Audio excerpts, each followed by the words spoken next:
¿Qué es eso de la destreza clínica individual? La destreza clínica individual uno la va adquiriendo a medida que va pasando el tiempo, va agarrando esa experticia, vaya, es como, ¿cuántos de ustedes cocinan acá? A ver. Que no se les, ¿cuántos de ustedes no se les queme el agua, vaya? O a ver, ¿cuántos cocinan? Yo, doctor. Usted cocina, vaya. ¿Cómo le resultaba al principio cuando usted comenzó a cocinar, vaya? Mantener eso de las medidas, lo de la temperatura, porque todo tiene su ciencia, ¿verdad? Todo eso, ¿por qué unos son a 250 grados? Porque los otros son a 350, ¿verdad? ¿Cómo le resultaba a usted eso al principio? El cocinar. O sea, antes tenía que estarle preguntando a mi mamá como que, ¿y eso aquí? ¿Y eso allá? O tenía que estar buscando en internet. Okay. O a veces las cosas no salían. Sí, pues, sí, no, y pasa, ¿verdad? Pasa. Si no se elevó el pastel, ¿verdad? O la masa, ¿por qué? Porque la quedó viendo feo, eso decía mi abuelo. Había que... Y uno va adquiriendo esa destreza, y al principio uno está bien consciente de lo que está haciendo, bien concentrado, ¿verdad? Y a medida que uno va agarrando esa destreza, vaya como en la cocina, usted ya sabe más o menos cuánto es una pizca de sal, ya no tiene que medirla, tantos gramos, más o menos ya sabe usted cuánto es, cuánto tiene un puño, vaya, de harina, y le va dando la sazón de acuerdo a su experiencia, y usted ya puede decir, si yo le agrego un poco de nuez moscada a esto, me va a mejorar el sabor. Si yo le echo mucho de orégano, pues me va a matar el sabor de la nuez moscada. Entonces, todo eso es en base a esa destreza. La clínica es así. Ustedes van a ir agarrando destreza. Al principio les va a costar ustedes ver a un paciente. A medida que van agarrando ustedes experticia, van agarrando destreza clínica, tienen cada vez más conocimiento, tienen ya aquella suspicacia solo viendo al paciente cómo va entrando, a veces caminando a este paciente, le está molestando probablemente el nervio ciático, porque viene renqueando de tal forma, o puede ser que tenga algún problema, no sé, a nivel de uno de los discos lumbares, y cuestiones así, ¿verdad? Usted ya va adquiriendo esa destreza, ya puede, como le digo, anticiparse las situaciones. Los valores laboratoriales son estos, esta paciente me está entrando en una condición clínica que hay que ponerle atención. Entonces, esa como el cocinar, pues es integrar esa destreza clínica individual. Uno ya va conociendo, va adquiriendo experiencia, experticia, lógicamente, con la mejor evidencia clínica externa disponible. Que se obtiene, esta evidencia clínica externa se obtiene mediante la investigación sistemática, aquella investigación que lleva un sistema para realizarlo. Un sistema que yo lo puedo reproducir en otro lugar y me va a dar resultados similares o iguales. Pero no es cada vez que yo lo reproduzco, lleva el mismo sistema. Entonces, los resultados que yo encontré aquí en Honduras para cierta condición son consistentes con los resultados que encontraron en Suecia. Es consistente con los resultados que encontraron en Alemania, que encontraron en Japón, que encontraron en Estados Unidos, que encontraron en Perú, en México, en Paraguay, porque todo se hizo en base a una investigación sistemática. Y los resultados va a haber una ¿cómo le digo? Va a haber no sé cómo poner la palabra, un consenso entre los diferentes científicos a nivel mundial de que ese es el resultado esperado, o ese es el valor correcto para una situación dada de salud. Vamos a ver, ¿por qué no baja eso? Y aquí podemos ver la mejor atención de salud y toma de decisiones correctas Esa es la función de la medicina basada en evidencia, ¿verdad? Que nosotros tengamos cada vez una mejor atención en salud y que las decisiones que tomemos para afrontar esta situación de salud sea la correcta. Ejemplo, aquí nosotros, la medicina basada en evidencia está relacionada, es una relación entre lo que es la evidencia que nosotros encontramos, la pericia del médico, del tratante, y los valores que nosotros podamos encontrar, sobre todo los valores y las preferencias de los pacientes. Aquí otra, pues, es esa relación que existe entre los valores y preferencias del paciente, la experiencia clínica que se tenga y la evidencia científica. Todo eso me va a formar lo que es la medicina basada en evidencia. Es estos tres factores. ¿Cuál es la razón de ser de la medicina basada en evidencia? Pues él o la paciente. Esa es la razón. Que nosotros podamos tratar, que nosotros podamos evaluar, que nosotros podamos, ¿cómo les digo?, darle salud a ese paciente. Esa es la razón de la medicina basada en evidencia.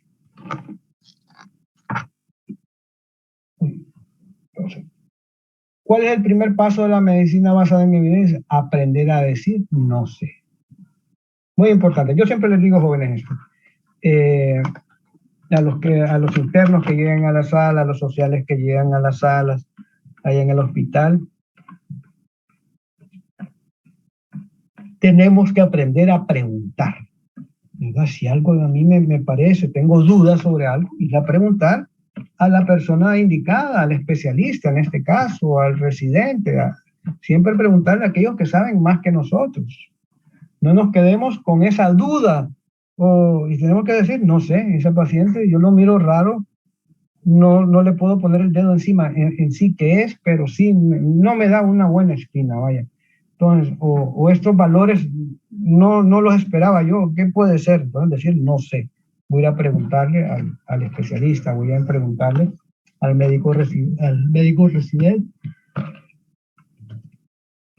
Así nosotros no nos quedamos con esa duda y todo en beneficio de ese paciente, porque si nosotros obviamos algo, le puede ocurrir algo al paciente. Es muy importante que nosotros aprendamos a decir no sé. Y hacer ese no sé y buscando la mejor información clínica y médica posible para quitarnos ese no sé. Entonces, la pregunta grande es, ¿qué es la medicina basada en evidencia? Podemos decir que es el uso concienzudo, ¿verdad?, consciente y juicioso de la mejor evidencia disponible en investigación clínica para la toma de decisiones relacionadas al cuidado de la salud. Eso es, ¿verdad? El uso concienzudo. Que estemos conscientes de la evidencia científica que tenemos. Y esta nos va a servir ¿para qué? Para tomar decisiones sobre la condición de salud que el paciente presenta y tomar las mejores decisiones y las decisiones más precisas. Y aquí lo vemos concienzudo y juicioso. No es algo como un reflejo o algo que se hace en forma automática, miren, sino que resulta del proceso basado en el análisis y en la experiencia. Como les digo, a medida que nosotros vamos avanzando en la carrera, a medida que nosotros vamos avanzando en nuestros estudios, pues vamos mejorando. Vaya, ejemplo, los cirujanos, ¿cuánto se tarda un cirujano al principio en hacer una apendicectomía? Pues se tarda tanto tiempo. Ya después que tiene la experiencia de tantas que ha hecho, pues se tarda lo menos posible. Ya sabe cómo cerrar, sabe qué esperar si sucede tal situación, puede adelantarse a la evolución del paciente si encuentra alguna condición que no le parece que sea la correcta. Entonces, es concienzudo y juicioso, pues, es el uso consensuado y juicioso, sino que resulta del proceso basado en el análisis de la experiencia. Utiliza la mejor evidencia disponible en la investigación clínica. Aquí lo que tenemos que hacer nosotros es una lectura crítica. Por eso tenemos que acostumbrarnos a leer. Entre más leamos, más perspectiva vamos a tener, más conocimientos vamos a tener, que los vamos a poder aplicar, los vamos a poder practicar. Y aquí lo que se llama las decisiones para el cuidado de la salud es respecto a aquellos valores y preferencias de los pacientes, la información que se le puede dar, ¿verdad? Eso quiere decir la medicina basada en evidencia. Hay una jerarquía de la evidencia, ¿verdad? Cuando nosotros estamos revisando algún tema, alguna literatura, ¿verdad? Y es que se llama la calidad de la evidencia. Y esa calidad pues puede ser baja o puede ser alta. Si nosotros tomamos pues solo estudios fisiológicos o solo la opinión experta, pues es baja. Y a medida que vayamos tomando estas diferentes fuentes, pongámoslo así, de información, el caso de reportes de casos, series de casos, estudios de casos y controles, estudios de cohortes, revisión sistemática de estudios observacionales, ensayos clínicos aleatorios y controlados, revisión sistemática de metaanálisis de ensayos clínicos. Los metaanálisis son estudios amplios, entonces nuestra calidad de evidencia va a ir mejorando. Y lo que buscamos siempre es la mejor calidad, la alta, para brindarle una mejor atención al paciente. Y aquí podemos ver también, a ver, lo voy a agrandar esto. Siempre dentro de la jerarquía, este es otro ejemplo de la jerarquía de la evidencia, ¿verdad? Tenemos en la base lo que son la investigación de laboratorio y en animales, aquellas ideas editoriales y opiniones, la serie de casos, estudios descriptivos ecológicos, estudios de casos y controles, estudios de cohortes, ensayos no controlados, ensayos controlados sin asignación aleatoria, ensayos controlados con asignación aleatoria enmascarados, y arriba pues la revisión sistemática de metaanálisis. Esa es la jerarquía, esto es lo más alto del conocimiento, de la evidencia. ¿Y cuáles son las fuentes de evidencia? Los estudios, pues artículos originales publicados en revistas biomédicas, la síntesis, revisiones sistemáticas, o sea, revisamos un tema en general, sinopsis, pues abstractos de revistas secundarias, los resúmenes, y los sistemas, que son sistemas computarizados de soporte decisional, que ahora pues estila esto, ¿no? Incluso cuando nosotros tenemos los buscadores.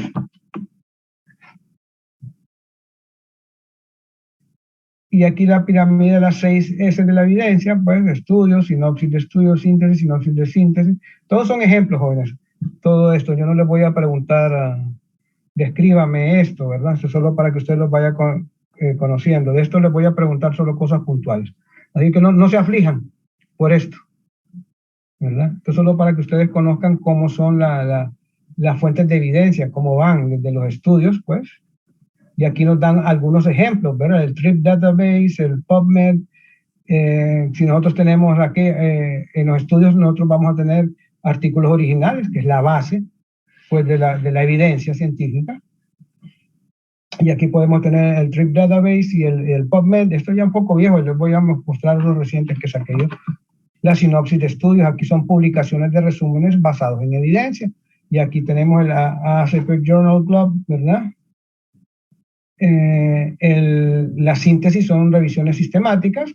Aquí tenemos la base de datos de Cochrane, la revisión sistemática de PubMed también. Cuando hablamos de sinopsis de síntesis, pues son publicaciones de resúmenes basados en evidencia. Esta es la medicina basada en evidencia, lo que es el Bandolier, el ACP Journal Club también.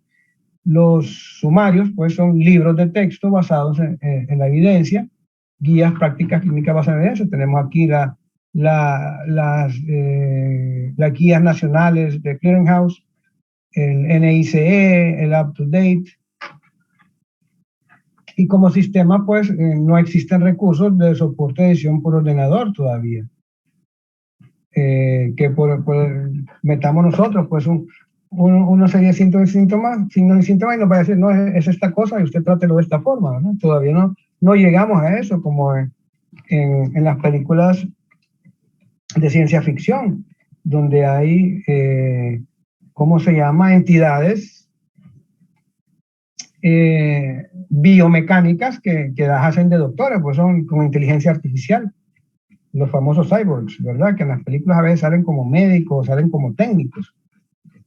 Entonces ustedes lo van a ver en, vaya, no sé qué, en Prometeo, creo que salió en las películas de Aliens, han salido, en las películas de Star Wars también, que salen entidades robóticas que son médicos y cosas así, pero todavía no hemos llegado a eso. ¿Cuál es el objetivo de utilizar esa jerarquía de evidencia? La protección contra los sesgos, la protección contra los errores. Ustedes ven estas dos personas discutiendo dependiendo del punto de vista de esta persona, él ve un 6 y esta persona ve un 9. ¿Sí? Entonces, ¿cuál es? Pero los clínicos sí realmente necesitan información. Cuando se les investiga directamente, se muestra que pueden necesitar hasta 60 veces por semana información, 2 veces por cada 3 pacientes, y podría afectar 8 decisiones clínicas por día. Imagínense si no tenemos la evidencia adecuada.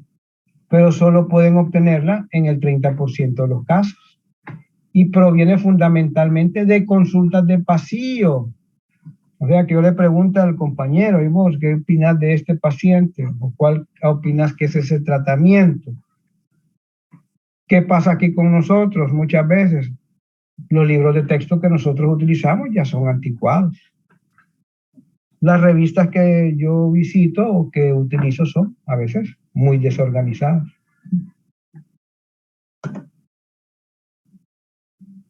Si nosotros hablamos que nuestros libros de texto están anticuados, pues no recomiendan algunos tratamientos, incluso 10 años después de que se haya demostrado su eficacia. Continúan recomendando algunos tratamientos hasta 10 años después de que se haya demostrado su utilidad.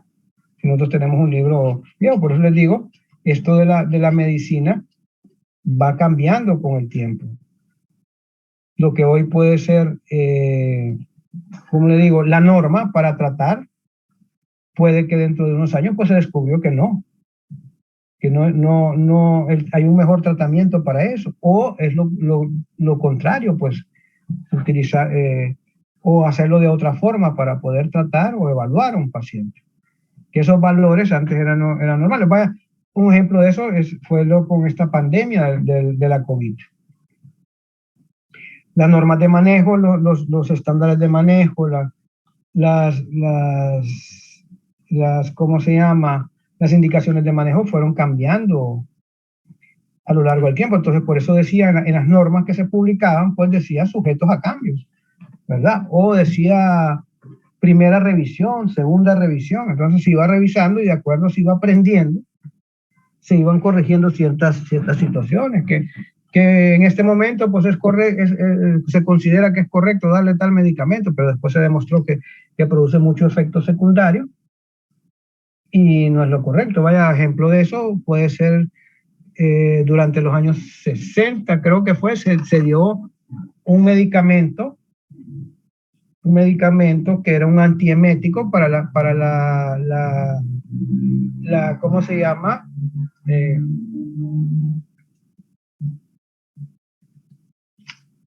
Para la hiperemesis gravídica, para esos vómitos del embarazo, que era la talidomida. Después se descubrió que producía trastornos en el feto, pues los bebitos nacían sin piernas y sin brazos. Entonces se suspendió el medicamento. En aquel entonces, pues según los hallazgos científicos se podía dar, pero después se descubrió que si bien quitaba lo que era la hiperemesis gravídica, pero producía trastornos porque se daba en el primer trimestre del embarazo. Y ustedes recuerdan que el primer trimestre del embarazo, pues es la etapa de la organogénesis, donde se va formando ese embrión. Entonces, ¿qué pasaba con estos bebitos? Nacían sin piernas y nacían sin brazos. Si nosotros tenemos nuestros libros de texto, muchas veces estos ya están desfasados, se encontró cada cuánto se cambian, cada tanto tiempo, ¿no? No recomiendan algunos tratamientos que 10 años después de que ya se haya demostrado su eficacia, pues nos perdimos 10 años, o siguen recomendando durante 10 años aquellos tratamientos que se demostró que eran inútiles. Entonces, esto lo aprendí yo así, lo hice de esta forma. Entonces, por eso tenemos que estar actualizados nosotros, tener que estar leyendo y buscando la mejor fuente de información. Pues hay que tener cuidado con eso también en Internet, a qué páginas vamos a ingresar nosotros, si es el American Journal of Medicine, si es el British Journal of Medicine, si es, ¿cómo se llama? El JAMA, que es Journal of American Medicine, o el de Medicina Interna, el de Inglaterra, de Argentina hay mucha página. La página de la Universidad Católica de Chile tiene bastante información, hacen mucha investigación, y nosotros también acá hacemos eso, ¿verdad? Entonces, ¿qué pasa con esos libros? Pues a veces están ya anticuados. Muy bien. La consecuencia inevitable: por lo general, los conocimientos clínicamente importantes de los médicos se deterioran rápidamente tras finalizar la carrera o el periodo de formación especializada, cuando hacen su residencia. ¿Cuál es el trabajo de un internista? Aquí da un ejemplo, imagínense eso. Un internista debería de leer 19 artículos al día, 5.000 artículos al año y 200 revistas al año. Imagínense, ¿con qué tiempo? ¿Cuáles son los pasos de la medicina basada en evidencia? Esto sí es importante. Uno, tenemos que hacernos la formulación de una pregunta clínica. Debemos de consultar lo que es la literatura. Y la literatura, digamos, en Internet, de las páginas más importantes, los libros más importantes y más relevantes, las revistas más importantes. Para Latinoamérica hay muchas revistas, ¿verdad? Lastimosamente, muchas están en inglés, ¿verdad? Pero tenemos que aprender inglés. Ese es el lenguaje del conocimiento ahora. Antes era el francés, ¿verdad? Las personas que eran eruditos en aquel entonces, las personas que eran estudiadas, como decían, pues tenían que saber francés, porque la información más nueva en todos los campos venía de Francia. Entonces la gente aprendía francés. Les hablo de mi bisabuelo, porque él fue médico, e incluso sacó su especialidad en la Universidad de París. Entonces él hablaba francés. Muchos de los libros que yo conservo de él pues están en francés, y los otros están en inglés. Entonces, la evaluación crítica de los resultados también es otro de los pasos de la medicina basada en evidencia. La aplicación de los resultados que se encontraron de esa investigación, y evaluar la actividad profesional como consecuencia de esa aplicación de la medicina basada en evidencia. Entonces, esos son los pasos: formulación de una pregunta clínica, la consulta de la literatura, evaluación crítica de los resultados, la aplicación de los resultados, evaluar la actividad profesional como consecuencia de esa aplicación. Y si nosotros hablamos de la pregunta clínica, dentro de esto va lo que es el examen físico, ¿verdad?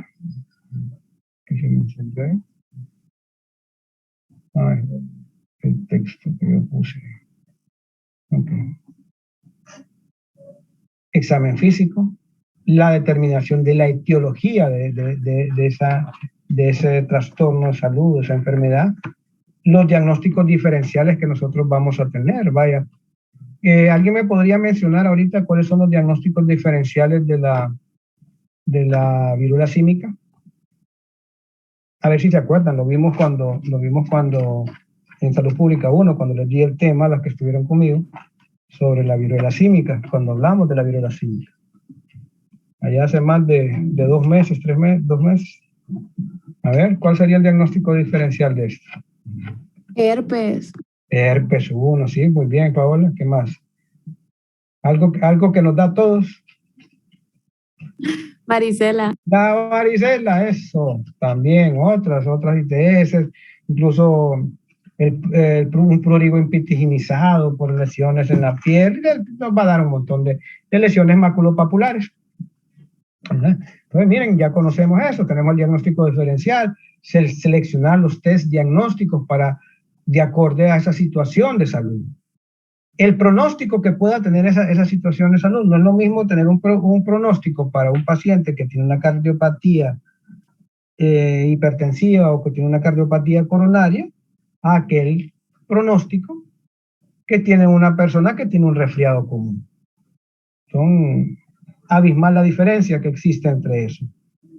Otro dentro de la pregunta clínica es seleccionar el tratamiento que se le va a dar a ese paciente que sea de acuerdo a su situación. Si ese paciente tiene una infección, viene por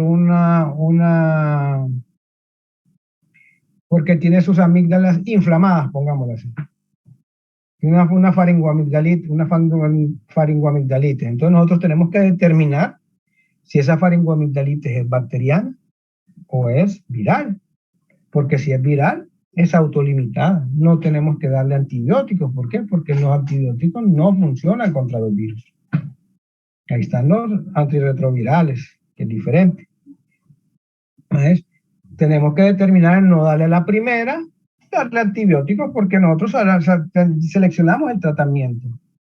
¿Es algo viral? Pues no le voy a dar antibióticos, va a ser autolimitado. Tenemos que saber aplicar dentro de la pregunta clínica lo que son las medidas preventivas y la búsqueda de la autoformación. Buscar nosotros en la literatura, en internet ahora, ¿cómo se dice? Leer sobre el tema. Y eso es lo interesante de la medicina, que nosotros vamos leyendo constantemente. A veces nos encontramos con situaciones que nos van a decir, pucha, ¿y esto qué es? Y nos va a obligar pues a leer sobre el tema. Entonces aquí tenemos todo lo que es la pregunta clínica, lo que es el examen físico, la determinación de la etiología, o sea, de la causa, el diagnóstico diferencial de esa causa, seleccionar los 3 diagnósticos, el pronóstico que pueda tener esa condición de salud, seleccionar el tratamiento para ella, las medicinas preventivas y, lógicamente, la búsqueda de la autoformación. ¿Dónde debemos localizar la mejor evidencia una vez formulada la pregunta clínica? Ya no formulamos la pregunta clínica con todos esos apartados que tenemos.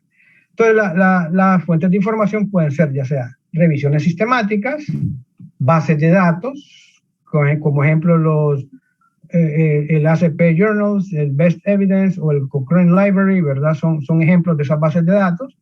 O buscar otras bases de datos como son Medline y recursos de Internet. No se preocupen, yo no les voy a estar preguntando esto. Esto sí me interesa, ¿verdad? La pregunta. Esto no. Y lo van a ir aprendiendo ustedes. Si nosotros hablamos de la biblioteca Cochrane como una base de datos, pues esta recoge revisiones sistemáticas elaboradas a partir de ensayos clínicos controlados, así como la revisión de la evidencia más fiable derivada de otras fuentes. Es como decir, yo tengo ahí un acúmulo de información que yo lo puedo revisar, lo puedo, ¿cómo se llama? Accesar para conocer sobre ciertos temas. Y aquí ustedes pueden ver lo que es la biblioteca Cochrane, ¿verdad? Que vamos a encontrar en la biblioteca Cochrane, pues lo que es revisiones, ensayos, respuestas clínicas, miren, acerca de. Entonces aquí ustedes pueden meter el título o palabra clave para buscar. Digamos, yo estoy buscando sobre, no sé, sobre viruela del mono, viruela símica aquí. Y si digamos aquí revisiones destacadas, pueden encontrarlas acá, pueden ver aquí inmunoterapia por vía sublingual para el asma, formación para prevenir y minimizar, y aquí me da pues los autores, ¿verdad? Y me da la fecha en que fue publicado eso. Entonces, este Cochrane, pues esta librería de Cochrane, esta base de datos o biblioteca de Cochrane, fue en base a este señor, al profesor Archibald Dinman Cochrane, ¿verdad? Que fue un epidemiólogo británico que postuló ir reuniendo esa información para poderla accesar. Y él ya murió allá en el 1988.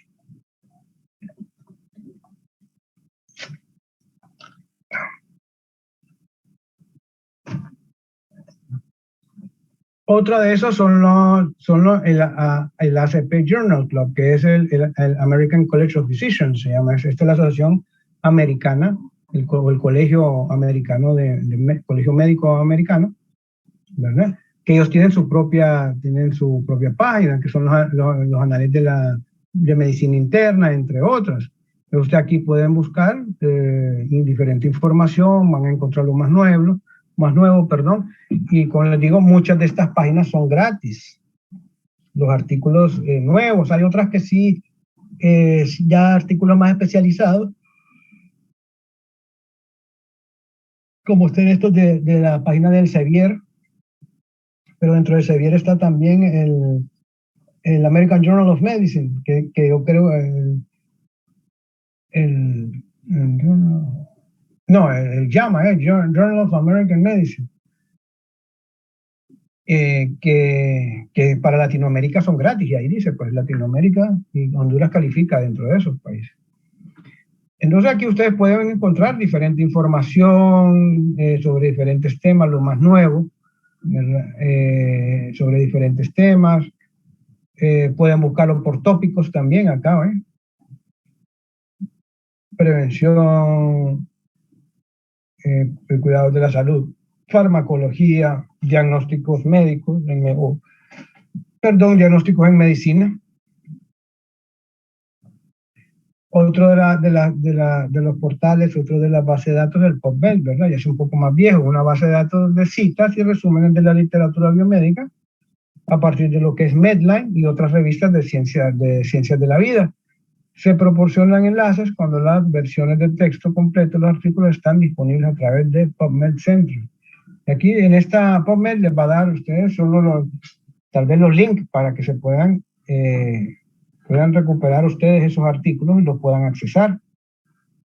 Y aquí lo podemos ver. Este PubMed proviene de lo que es la Librería Nacional de Medicina de Estados Unidos, la NIH. O el National Center for Biotechnology Information, no sé qué más. Entonces, de ahí viene todo esto y ustedes pueden accesar y pueden buscar información sobre diferentes tópicos. Y aquí está el MESH también, que es el Medical Subject Heading, se llama esto, ya que es parte de esa Librería Nacional de Medicina de Estados Unidos, que es parte del gobierno, esto es por parte del gobierno de Estados Unidos.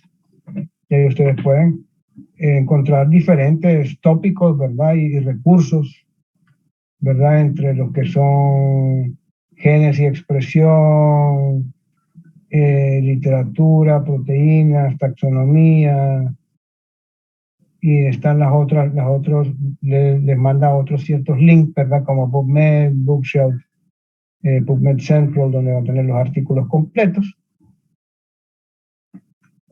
Y la medicina basada en evidencia, su objetivo es aunar, o sea, juntar la experiencia clínica y la mejor evidencia científica, en beneficio, lógicamente, de ese paciente y en beneficio también de lo que es aquel que brinda la atención en salud.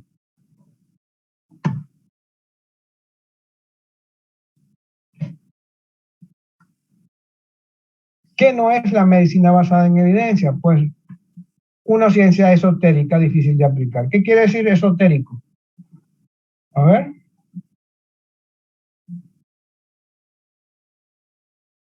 ¿Qué quiere decir eso? Una ciencia esotérica. A ver, cualquiera. Ya lo están googleando, ¿eh?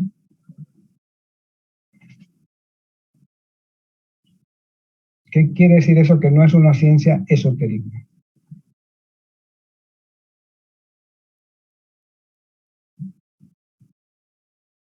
A ver, cualquiera que me diga que es una ciencia esotérica.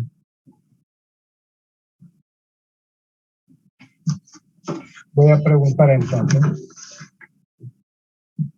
Astrid Dayanara. A ver, ¿qué me puede decir usted que es una ciencia esotérica? ¿Por qué dice eso ahí, que no es una ciencia esotérica?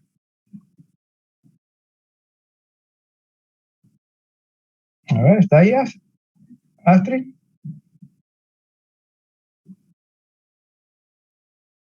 Hola. Puede ser las creencias, doctor. ¿Ah? Puede ser las creencias en divinidades o algo así. Eso fue lo que me salió. No le escucho bien, no le entiendo bien. Perdone. ¿Me decía? Como creencias en divinidades o cosas así me salió. Adivinar, ¿verdad? Eso, tirar el tarot, algo así, eso es una ciencia esotérica, no es eso, es algo científico.